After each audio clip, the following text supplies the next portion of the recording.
Hey guys, welcome back to the channel. My name's Ryan. I'm a former commando from the UK, and today we've got another update on Ukraine. I do believe that is a day behind. It is Monday the 3rd, I believe, of October into a new month. And yeah, we're going to do an update on Ukraine. There's quite a few things happened over the past 3 days that I've been absent. I did do an update yesterday. Me and my stupid chin, I pressed the mute button. So yeah, there was about 30 minutes worth of mute on 2 videos. So I'm sorry about that, guys. We did do a bit of an update in a different format, but this is getting back to the more concentrated, edited footage that we do on the program. So guys, before we get into it, please smash that like button, subscribe to the channel, and I want to say a personal thank you to everyone who's watching this content. I really do appreciate it. I know that I'm not the biggest expert on this topic, but it's something that I really enjoy. I love engaging with you guys on a day-to-day basis, and I really enjoy the comment section and these videos. All right, there's a lot of debates that take place. I just want to say thank you to everyone who's kind of helping this channel and growing it in that way. Massive shout out to all the new members. We've had loads of new members over the past few days, about 15 or so. So if you want to become a member to support the cause, press the join button, guys. You're more than welcome to join the club. But without further ado, let's get straight into a deep state map study. We're going to go back to the 30th on this one, troops. And my reasoning is I've missed a few updates, but we can get a few things in at once. And then after this, we're going to go into the Institute of Study of War, see what they have to say, because there's a lot coming out the woodworks with this. So here we are. Eastern side of Ukraine, northeastern side of Ukraine, Lyman. Pretty much a hot topic, this area, troops. This specific place has been all over the headlines, all things Russia. Now, if we look at this little border, this little front line that they were fighting on there, I predicted one thing. I predicted that they were going to be pushing right and pushing down on Lyman, sorry, and hopefully encircle Lyman. Now, the way it's happened, I don't believe it's happened in that fashion. So if we fast forward to the back end of the 30th and then the 1st, we can see that there's a little bit of a notionary front line here. It seems to have halted there. I'm not too sure on the logistics of that, but if I'm looking at it from a military point of view, this here looks like a natural lie-up point. They've obviously taken Stavsky here. They've taken Drobyshev here. So these areas have obviously been capitalized upon, taken, and they've formed a bit of a forming up point here, ready to take Lyman. Or what I believe has happened, and again, this is just me surmising, this is me not using the information outlets out there to to be ultimately accurate on, but I'm just looking at this. What does it look like? It looks like a massive front line forming up point for Ukraine to be able to push down to Lyman. But with what happened in the northern part, in the western part of the Oskil Reservoir, we seen Ukraine pushing hard for the counteroffensive when it first started, but they left a bit of a corridor for Russia to push back upon to get the hell out of there. It seems to me, and this is what's happened, is if they've left a bit of a corridor as well for troops in Lyman to push the hell out of there in, these directions here. Because what's happened, we've got a lot of open space here. If we push forward a day or a half a day more, we can see that this area, it's been taken, confirmed that these areas here have been taken all the way up to Yampil, all right? Total area of approximately how much? Let's get a rough guesstimate here. We're looking at a significant amount of, so about 54 kilometers round, all right? Obviously, that's the as the crow flies, troops, all right? A lot of area there. But it's on the southern tip of Lyman. Why? Because I think they've offered them that opportunity to get the hell out of there. Push on through. This area has been taken, okay? At this point, allowing Russian forces to get out of there, all right? It's better for everyone in that scenario. And I'm not surprised. That's what I predicted that would happen. I wasn't predicting that they would drop down from Drobyshev as far south as they did, cutting off the top part of Lyman, coming past down here to Zakitny and then to Yampil. I didn't think they would do that. What I thought would happen initially was, they'd push down south, but I didn't think that they would leave this area here open. Okay, the top end of Lyman. They've instead taken the southern corridor part, and it looks like they've done that on purpose to be able to allow just a bit of a corridor out of their troops. Okay, but it's interesting this, the methods that's being used, I think here will be used elsewhere in the war. But if we look forward, even just half a day on the same day, we can see that they've pushed on through. Look at the direction here. Okay, a lot of open ground now. So that corridor, it looks as if they've pushed from Lyman, and they've capitalized on that. But if we look a little bit closer, Lyman's looks like quite a populated area, quite a dense area. It's surrounded by the occasional forest and built up areas in and around these settlements. Lyman itself looks like there's prominent buildings and stuff surrounded by the old wood block, a main prominent railway system and roadway system there. But just northeast of that, near to Zrichne and Torsk, it's all farmland. Okay, these areas up towards here, farmland. So there's quite a lot of land that Russia can utilize hastily to get the hell out of there in quick time. And that's why you've seen such a wide expanse of land here. Wouldn't surprise me if these neighbouring places were harbouring Russians for a period of time while they reorganised themselves and got the hell out of there. But that was as of the 1st. Now, what I predicted on my video that you didn't get to see is I was hoping that we would see a little bit more of a development near Serebryanka. If they can bridge that bit off there, they have control of this southern area, this southern tip of the Oskil Reservoir all the way down. They're controlling that southern area. And if we look on the bigger picture, we zoom out a bit, you can see how that's going to have drastic effect. The same tactic in which they've used in Lyman, okay, where they control this area here, can be used on a bigger scale to push troops out. I wouldn't be surprised if we're going to see this type of stuff happen a lot more, allowing a corridor for Russians to get the hell out of there.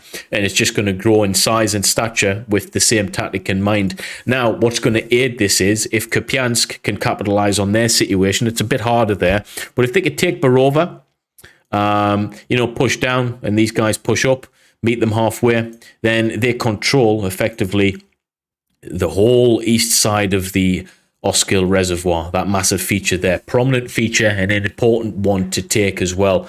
And, that mixed with the southern tip, you're going to have something that looks like this, potentially. This is where I see it going. This area here being prominent, dominated by Ukraine, and you're just allowing a corridor for them to get the hell out of there. But I think the pace is going to be picking up a lot more now. If they can get these settlements in the smaller areas close to Lyman and Borova, I think you're going to be onto a bit of a winner, because the land thereafter, the Borovas and your areas in and around the Oskil River and Reservoir, it's just little settlements and a lot of sparse fields. So if you can take these settlements, which I think Ukraine has the absolute ability to do, settlements here, settlements there, you've got all of these areas here. Once these are taken, I think they're going to continue to push them back. These areas aren't going to be too hard to defend for and fight for Ukraine anyway. The main areas of interest here, and it's another bit of a feature, the land changes slightly, all right? It becomes a lot more, it looks a lot more rugged, a lot more farmland, but Svatov, it looks like quite a populated area. I think this is going to be on our radar very, very soon. And I think we can see a lot more fighting here, guys. But that's as of the 1st. Quite a prominent day, that. Let's go to the latter part of the 1st. We can see they're advancing a little bit more. That land has actually expanded a little bit northeast of Kupiansk as well, showing that they're holding the area and dominating it a bit more. But if we zoom out to see what's happening on the 2nd, we can see that white bit of land, that contested bit of land, is pushing back, showing me that Russia is actually, pushing back even further. And if we come to today, they've actually, they've took a lot more land. Borova has been taken, actually, as of the 3rd. So I didn't even trust me, guys, I did not have a look at this map before doing this. So this is really, really interesting. These areas have been taken. Izyumsky, Nov was always going to be took. This area, Lazov, Pilyam, Borova has been taken. This looks like it's been took. Cherneshnya looks like is next on the agenda. That's a massive amount of land troops that's been taken there. But I'm surprised that this southern corridor hasn't been took yet. Why is the question? If anyone knows in the chat, I'm not going to do all of the research. Why is this area here proven either difficult or not on the agenda for Ukraine? Is it because they're allowing reinforcements from Russia to push through this bit here? Okay, I'm not too sure about that. But this is interesting, troops. Really interesting. I'm happy that they've took Borova. What we see in North, we haven't seen anything in Kupiansk. I mean, we're looking at the thick of it, really. The northern part of the Oskil Reservoir leading up to the main streams and stuff like that. So, yeah, I wouldn't be surprised if we see something like this based on what we've just seen there. These little towns here are going to be pushed upon. All right, Lazova, Boguslava, Zarizov. If they can take these areas in the next day or two, I think we're going to be on to a bit of a winner in that regard. These areas are key, especially on the Borova, on the Oskil Reservoir. This area is key, guys. If you can take this area, change it to blue, I think we are going to be in a very, very strong position eastward of the of that reservoir / river system, and the rest of this land all the way up to that main feature here. I think it's just going to be a similar occurrence. I don't see anything else changing in that regard, guys. I think we're going to see a lot more pushing forward into these main settlement areas / villages / towns, pushing them all the way back to where they want to come from, all right? These areas here. Really, really intriguing stuff, troops. So Izium, Lyman hasn't just been taken, it's been smashed, and the surrounding areas and settlements have been smashed. I'm really proud of what's going on. These areas are, not... Let's not be mistaken, there's a lot of hardship involved in taking these areas, but, they're taking it nonetheless, so we have to be happy with that. Thumbs up, troops. But yeah, let's see what the Institute Study of War has to say about that. We're going to get back into a bit of the map study, depending on what this information has for us, troops, okay? But this is as of the 1st of October. There is more stuff coming out, and we'll update accordingly, guys. But Ukrainian forces inflicted another significant operational defeat on Russia and liberated Lyman, Donetsk Oblast on the 1st of October. Russian Ministry of Defense announced the withdrawal of Russian troops from the Lyman to more advantageous positions to avoid the threat of encirclement in the settlement. Social media footage and Ukrainian military officials confirmed that Ukrainian forces have entered Lyman, as we've shown on the map, and are likely to clearing the settlements as of October the 1st. They have done that. They've cleared the settlements, and they've cleared the surrounding areas: Yampil, Zarichne, Droboshve, Novoselevika, Nov, Ridkodub, all of these areas, all the way up to Borova. Really, really, really important. As of the 3rd, those areas are secure, and all of the southern tip of the Oskil Reservoir seems to be secure as well. Pidliam has been taken, Iziumsky has been taken, and I see further improvements thereof. Now, I want to address something. The fact that Russian Ministry of Defense have stated that they withdrew their troops to take more advantageous tactical positions tells me that they are not going to be holding themselves accountable for defeats in these areas. Think about it. South of the Oskil Reservoir, you have got a main prominent tactically advantageous place called Lyman. You do not want to be given that land up on the battle space and taken allegedly more advantageous land. In those areas, there isn't actually anything more advantageous than Lyman. So that was a very prominent position that they've lost. They've lost it because there are a number of resource reasons, a number of tactical reasons, a number of moralistic reasons why they haven't been successful in that area. Lyman was also a logistical supply hub in that region. Very, very important. A lot of the main logistical supply routes, for that region exist in Lyman. So that's a load of rubbish. There's nowhere more advantageous in the direct vicinity of Lyman than Lyman is, and that's my opinion. So yeah, let's just call that a defeat for Russia. They don't want to accept that themselves, so I'll say that for them, guys. I'll be neutral where I can, but that was a defeat and an area that you shouldn't be losing. The reason it's evident that it's an area you shouldn't be losing is if they were trying to tactically withdraw to a more advantageous position, why would Yampil go? Why would Zarichne go? Why would you lose land all the way up to Borova within the coming days after that? You don't just give up that land if you've originally taken it with intent. It doesn't make any sense. So accountability, people aren't taking account for their actions in this, and people are trying to blame it on other reasons, tactical advantages and stuff. If you know anything about the military, you know that this was a defeat and this wasn't a tactical withdrawal of troops. But yeah, that's that. Now, the Russian information space, composed of Kremlin propagandists, pundits, and military bloggers, registered the defeat as a result of the Russian military command's failure to send reinforcements in a timely manner, whilst openly criticising repeated bureaucratic failures during the mobilisation. I agree with that completely. It is about the fact that they couldn't positively reinforce the area with sustainable and professional troops. You can't just, put anyone there, all right? We need to have the right people there at the right time. Have they got the right people at the right time? At this moment in time, I don't think they have. Okay, so yeah, they got the hell out of there and they took whatever they could with them, troops included, all right? Can we fight another day? Time will tell. But yeah, it's a big L for Russia in Lyman in that regard. And as a result of military tactical operations at the top, I think they made a lot of bad decisions. But so long as they keep making bad decisions, Ukraine will run prominent and effectively and positively across the battle space there.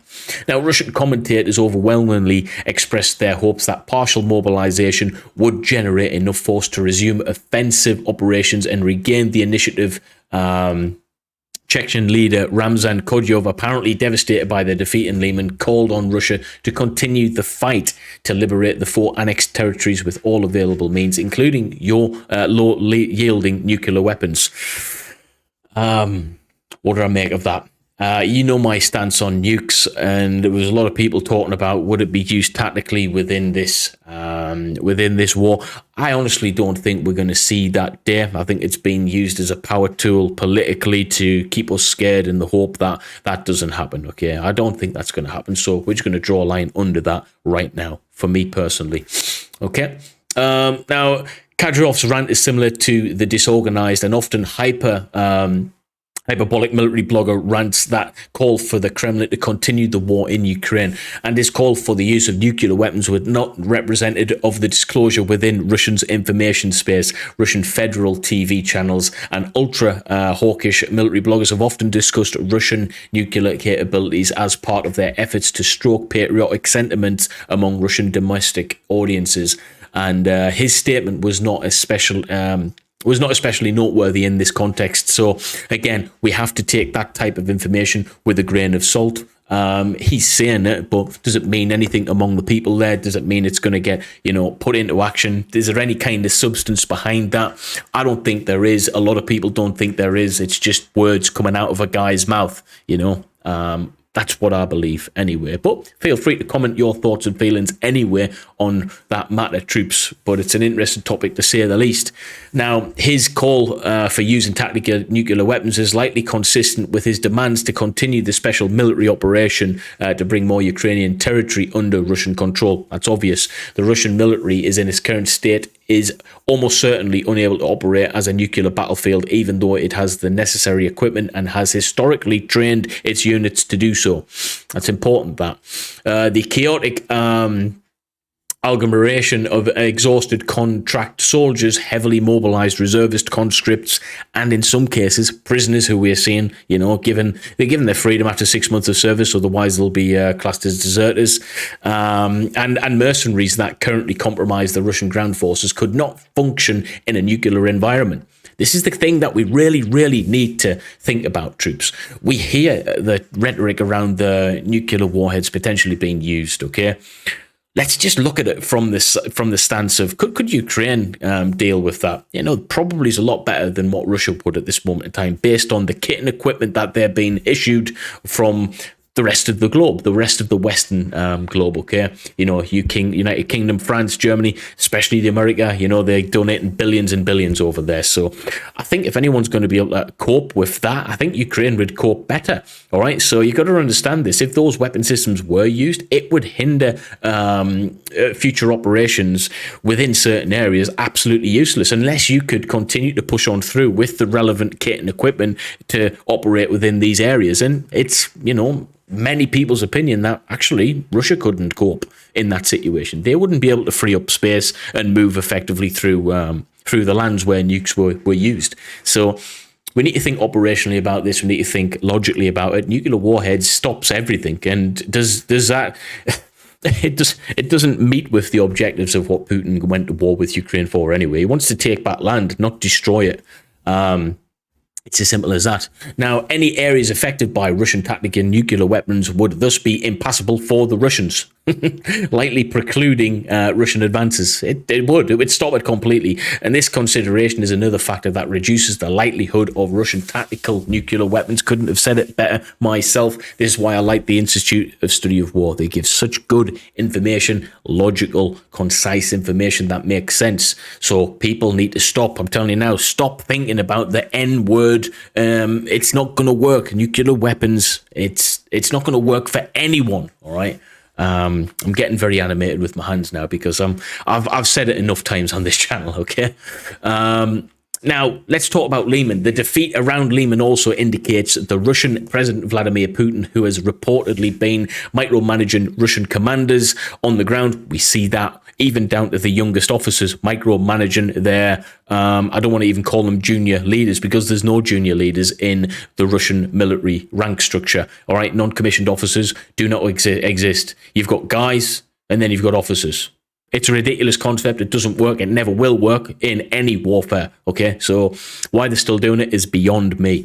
It's also deprioritizing defending Luhansk Oblast in favor of holding occupied territories in southern Ukraine. Seen a lot of things happening in Donetsk. I know it's not full-on southern Ukraine, but that area is being full of pointless operations as well. You know, holding on to land and just putting loads of resources into that. Ukrainian and Russian sources consistently indicate that Russian forces continue to reinforce Russian positions in Kherson and Zaporizhia Oblast, despite the recent collapse of the Kharkiv Izium front, and even at the Russian positions around Lyman, which have obviously collapsed massively over the past few days. Troops. The decision not to reinforce vulnerable Kupiansk or Lyman front lines was almost certainly Putin's, not that of the military's command structure. So let's listen to this here.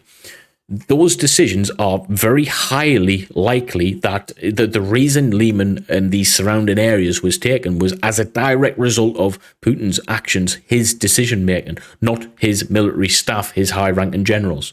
Okay, interesting. So, is he no longer listening to his rank structure that he has in place? The people in charge of very, very important operational decision making. Now, you need to think of this logically. This is just a guy who's in power who, yes, is very, very smart, but is he a war strategist? No, not by any stretch of the imagination. So this is normally when a guy's lost control, when he's making strategic decisions on the battle space and not listening to the guys who's there. You can't write this stuff, but here it is written. And Lyman's collapsed as a result of it.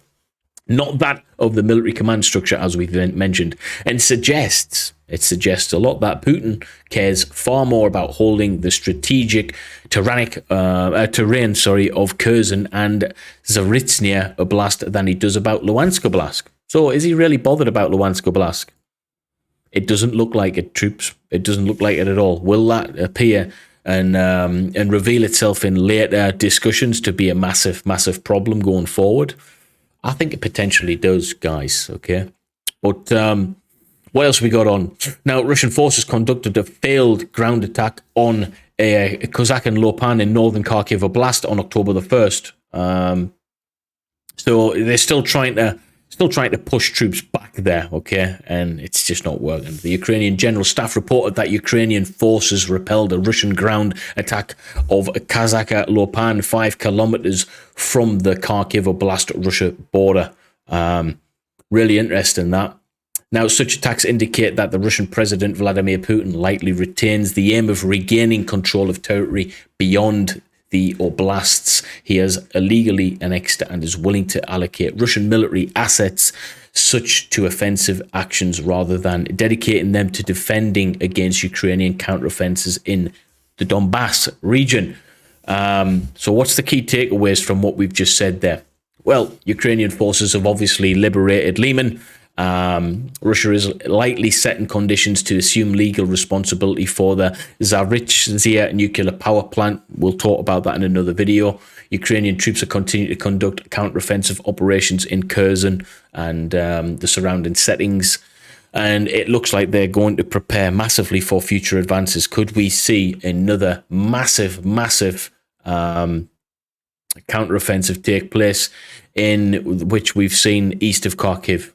I think we could. I think we could see that continue drastically over the next coming days and weeks. And Russian mobilization authorities continue to carry out discriminatory mobilization practices. Make of that as you wish, guys. As you wish, sorry. But today, did a bit of a map study, talked a little bit more. I'm double checking my mic is not on mute. Troops, if you are here, I want to say thank you yet again, okay? I'm a massive fan of some of the YouTubers out there, you know, the likes of Dennis and Arthur, Combat Veteran Reacts, all the guys covering Ukraine war. I generally believe who do a far better job than me. I'm just trying to, you know, focus on my own thing and do my own thing. But if I could get anywhere near the views that they're getting, I would be one proud man. So if you can, share this content far and wide. I am on a mission to start YouTube boxing amidst all of this. And I need 40 to 70,000 views per video. I have been fortunate enough to get in contact again with the talent manager, and he's responded saying it looks like you've made fantastic progress.